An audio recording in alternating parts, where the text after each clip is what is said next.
পালিয়ে গেছে কাউয়া কাদের, কেউ জানে না খবর তার, ভালো হয়ে যা। ফকরুল সাহেব আপনার বাসায় কাউয়া কাদের গেছেনি, ঠাকুর গাঁয়ে বাসায় আপনি থাকতে তারে দিছেননি।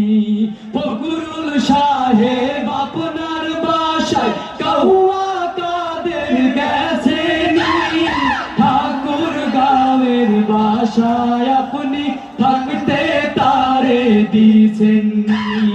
তার সাথে যে হিসেব বাকি, তার সাথে যে হিসেব বাকি আছে কোটি জনতার, পালিয়ে গেছে কাউয়া কাদের, কেউ